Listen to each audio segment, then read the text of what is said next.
오늘 하세나 본문은 여호수아 2장 1절에서 14절까지의 말씀입니다. 눈의 아들 여호수아가 시딤에서 정탐꾼 2사람을 보내며 일렀다. 가서 몰래 그 땅을 정탐하여라. 특히 여리고 성을 잘 살펴라. 그들은 그곳을 떠나 어느 창녀의 집에 들어가 거기에서 묵었다. 그 집에는 이름이 라합이라고 하는 창녀가 살고 있었다. 그때의 여리고 왕은 이런 보고를 받았다. 아뢰입니다. 이스라엘 자손 가운데서 몇 사람이 오늘 밤에 이 모든 땅을 정탐하려고 이곳으로 왔습니다. 여리고 왕이 라합에게 전가를 보냈다. 너에게 온 사람들 곧 내 집에 온 사람들을 데려오너라. 그들은 이 온 땅을 정탐하려고 왔다. 그러나 그 여인은 2사람을 데려다가 숨겨놓고 이렇게 말하였다. 그 사람들이 저에게로 오기는 했습니다만 그들이 어디서 왔는지 저는 알지 못합니다. 그리고 그들은 날이 어두워 성문을 닫을 때쯤 떠났는데 그들이 어디로 갔는지 저는 알지 못합니다. 빨리 사람을 풀어 그들을 뒤쫓게 하시면 따라잡을 수도 있을 것입니다. 그러나 그때는 그 여인이 그들을 지붕으로 데리고 올라가 자기네 지붕 위에 널어놓은 삼대 속에 숨겨놓은 뒤였다.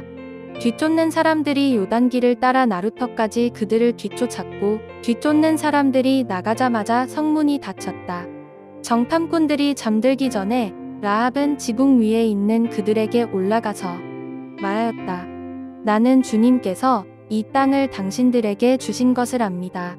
우리는 당신들 때문에 공포에 사로잡혀 있고 이 땅의 주민들은 모두 하나같이 당신들 때문에 간담이 서늘했습니다. 당신들이 이집트에서 나올 때에 주님께서 당신들 앞에서 어떻게 홍해의 물을 마르게 하셨으며 또 당신들이 요단강 동쪽에 있는 아모리 사람의 2왕 시온과 옥을 어떻게 전멸시켜서 희생제물로 바쳤는가 하는 소식을 우리가 들었기 때문입니다. 우리는 그 말을 듣고 간담이 서늘했고 당신들 때문에 정신을 잃고 말았습니다. 위로는 하늘에서 아래로는 땅 위에서 과연주 당신들의 하나님만이 참 하나님이십니다. 내가 당신들에게 은혜를 베풀었으니 이제 당신들도 내 아버지의 집안에 은혜를 베푸시겠다고 주님 앞에서 맹세를 하시고 그것을 지키겠다는 확실한 징표를 나에게 주십시오. 그리고 나의 부모와 형제 자매들과 그들에게 속한 모든 식구를 살려주시고 죽지 않도록 우리의 생명을 구하여 주십시오. 정탐꾼들이 그 여인에게 말하였다. 우리가 목숨을 내놓고라도 약속한 것은 지키겠소. 우리가 한 일을 어느 누구에게도 일러 바치지 않는다면 주님께서 우리에게 이 땅을 주실 때에 우리는 친절과 성실을 다하여 그대를 대하겠소. 할렐루야. 오늘도 하나님의 평강과 기쁨이 매 순간 함께 하시기를 축복합니다. 오늘은 어렸을 때부터 자주 듣던 성경 이야기 중 하나일 것입니다. 바로 기생 라합의 스토리가 나옵니다. 여호수아가 2명의 정탐꾼을 여리고에 몰래 보냅니다. 그리고 그들은 여리고 기생 라합의 집에 숨어 들어가서 그 집을 드나드는 사람들의 이야기를 통해서 그 땅의 정보를 수집하려고 합니다. 그런데 아무도 모를 줄 알았던 정탐꾼들의 경로가 들통이 나고 그리고 그들을 잡으려고 여리고 왕의 군사들은 뒤를 쫓습니다. 기생 라합의 집에 숨어든 사실을 어떻게 알았는지 그 집까지 찾아오는 것이죠. 그런데 그때 기생 라합은 그들을 숨겨주고 오히려 그를 쫓는 군사들에게 거짓 정보를 알려주어서 엉뚱한 곳으로 수색하게 만듭니다. 사실 납득할 수 없는 장면인 것이죠. 적군의 스파이가 자신의 성읍에 들어왔고 그들을 신고할 수 있는 상황에 있다면 바로 신고하여서 그들을 잡아들여야 했을 것입니다. 그런데 무슨 영문인지 라합은 그들을 숨겨주었을 뿐만 아니라 쫓고 있는 군사들에게 잘못된 정보를 알려주어서 정탐꾼들이 발각되지 않도록 끝까지 보호해 주었던 것들을 보게 됩니다. 이 이해할 수 없던 그 이유가 9절에서 13절까지의 말씀에 잘 설명되고 있습니다. 나는 주님께서 이 땅을 당신들에게 주신 것을 압니다. 우리는 당신들 때문에 공포에 사로잡혀 있고 이 땅의 주민들은 모두 하나같이 당신들 때문에 간담이 선을 했습니다. 당신들이 이집트에서 나올 때에 주님께서 당신들 앞에서 어떻게 홍해의 물을 마르게 하셨으며 또 당신들이 요단강 동쪽에 있는 아모리 사람의 두 왕 시혼과 옥을 어떻게 전멸시켜서 희생제물로 바쳤는가 하는 소식을 우리가 들었기 때문입니다. 우리는 그 말을 듣고 간담이 선을 했고 당신들 때문에 정신을 잃고 말았습니다.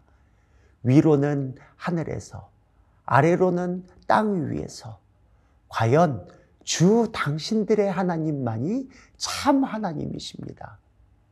내가 당신들에게 은혜를 베풀었으니 이제 당신들도 내 아버지의 집안에 은혜를 베푸시겠다고 주님 앞에서 맹세를 하시고 그것을 지키겠다는 확실한 징표를 나에게 주십시오. 그리고 나의 부모와 형제 자매들과 그들에게 속한 모든 식구를 살려주시고 죽지 않도록 우리의 생명을 구하여 주십시오. 기생 라합은 가나안의 이방 여인이었으며 하나님을 전혀 알지 못하던 여인이었습니다. 이전 성경 버전엔 기생 라합이라고 나왔지만 기생이란 표현보다는 오늘 말씀에 나타나 있는 창녀라는 표현이 보다 정확한 표현입니다. 이러한 배경을 가진 여인이 어떻게 하나님께서 이스라엘 백성들 가운데 행하신 크고 놀라운 일들을 줄줄 외우듯이 알고 있었을까요? 그리고 혹시 그러한 정보들을 들었다 할지라도 어떻게 한 번도 경험해 보지 못한 하나님의 일하심을 의심도 없이 믿고 있을 수 있었을까요? 그녀의 고백은 이미 신앙의 고백이고 자신도 경험해 보지 못했던 하나님에 대한 찬양이 담겨 있음을 우리는 말씀을 통해 보게 됩니다. 그녀의 이러한 믿음은 실제로 그녀와 그녀의 모든 가족을 구원하기에 이르렀을 뿐만 아니라 여러분이 잘 아시는 바와 같이 후에 예수 그리스도를 이 땅에 태어나도록 하는 데 있어서 그 족보에 이름을 올리기까지 하는 것을 보게 됩니다. 우리는 주변에 복음을 전하는 데 있어서 머뭇거리기 일쑤입니다. 내 생각에, 내 판단에 저 사람은 복음을 전해도 전혀 받아들이지 않을 거야. 저런 환경 속에서 사는 사람은 복음과는 동떨어진 삶을 살고 있고 아무리 하나님을 전해도 전혀 소용이 없을 거야. 우리는 우리 스스로가 이렇게 판단하기 쉽습니다. 그러나 여러분 절대로 그렇게 판단하지 마시기 바랍니다. 여러분 누가 창녀 라합이 하나님을 알고 있을 거라 예상했겠습니까? 어떻게 그녀가 구원에 이를 줄 알았겠습니까? 그리고 어떻게 그녀의 이름이 예수 그리스도의 족보에 기재될 줄 누가 알았겠습니까? 하나님은 오늘도 우리의 생각을 뛰어넘어 역사하고 계시는 줄 믿습니다.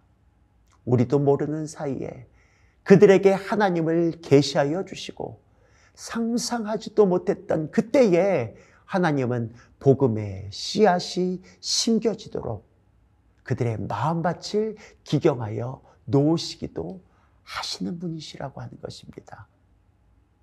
내가 믿게 하는 것 아닙니다. 내가 구원받게 하는 것 아닙니다. 나는 단지 그들에게 다가서서 나의 삶 속에 살아 역사하고 계시는 하나님을 증거하면 되는 것입니다. 오늘도 내가 만나는 사람이 창녀 라합과 같이 주님과 전혀 상관없어 보일 수 있습니다. 그러나 하나님의 구원 계획은 오늘도 우리의 주변에 계속해서 이루어지고 있는 줄 믿습니다. 오늘도 나를 만나는 그 사람과 그 가정이 구원을 얻도록 축복의 통로로 쓰임받을 수 있는 저와 우리 사랑하는 높은 뜻 성도님들이 되시기를 주님의 이름으로 축원합니다. 오늘의 하시조는 사용하지 않는 가전제품의 전기 플러그를 빼놓는 것입니다. 작은 실천을 통해 지구를 살리는 일에 동참해 보세요. 오늘의 하시조 함께 하시죠.